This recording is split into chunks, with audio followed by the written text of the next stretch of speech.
அம்பானிக்கும் அதானிக்கும் முன்கூட்டியே தெரிஞ்சதுதான் எல்லா கருப்பு பணத்தையும் வெள்ளையாக்கிட்டாங்க என்று மிடில் வட்டி சேட்டுகளும் மேக்சிம் வட்டி மார்வாடிகளும் வடநாட்டில் கூச்சல் போட ஆரம்பித்து விட்டார்கள். பாராளுமன்றம் வரைக்கும் இக்குரல் ஒலிக்கும் போல் இருக்குது. ஆனா தமிழ்நாட்டிலையும் கொஞ்சம் பேருக்கு தான் தெரிஞ்சிருக்கும். இல்லனா சொல்லி வச்ச மாதிரி இப்படி நடக்குமா என்று வாயை பிளக்கிறது இண்டஸ்ட்ரியின் இருட்டு மூளை. ஒரு நாள் பின்னிரவுல 1000 ரூபாய் 500 ரூபாய் தாள்களை இன்றிலிருந்து செல்லாது என்று பிரதமர் மோடி தொலைக்காட்சியில் தோன்றி அறிவித்தார்ல, அந்த நிமிஷத்திலிருந்தே நாடு குயோமியோ குயோமியோ என்றாகிவிட்டது. ஆனா அதே நேரம் தனது பொல்லாத மீசையை தடவி கொண்டே அந்த மந்தகாச சிரிப்பு சிரித்திருக்கிறார் அந்த ஹீரோ. அவர் யாருன்னு சொல்ல மாட்டோம், சீக்கிரட். இப்படி எல்லாம் நடக்கும் என்பதை முன்கூட்டி அறிந்ததை போல அறிவிப்பு வரும் சில தினங்களுக்கு முன்பு அவசர அவசரமா சுமார் 40 கோடி ரூபாயை சில கார்களில் ஏற்றி கொண்டு மாவட்டம் தாண்டி கொண்டு போய் கொடுத்துட்டு வந்தாராம் அந்த பினான்ஸ் பிரமுகரிடம். நமக்கும் உங்களுக்கும் எந்த கடன் பஞ்சாயத்தும் இல்லைங்கன்னா இனிமே வாங்கினாதான் என்று ஒரேடியாக முடித்துவிட்டு வந்திருக்கவருக்கு 3 நாள் கழித்து இந்த மந்தகாச சிரிப்பு. இவர் கடனை அழைத்துட்டு வந்தார்ல,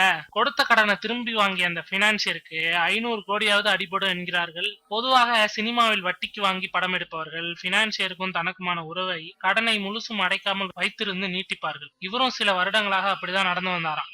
ஆனா திடீரென ஃபுல் செட்டில்மெண்ட் என்று அவ்வளவு பெரும் தொகையை அவர் கொடுத்தது ஏன் என்ற கேள்வி இப்போது பிரமுகருக்கே வந்திருக்கிறதாம். அங்கங்க ஆள் இருந்தா ஆகாசத்தை போர்வையாக்கி அணிகுண்ட டிஃபன் ஆக்கிடலாம் போல. பெரிய இடத்துல வாழ்க்கப்பட்டா பெரிய விஷயம் கூட சின்னதா முடிஞ்சிடும்.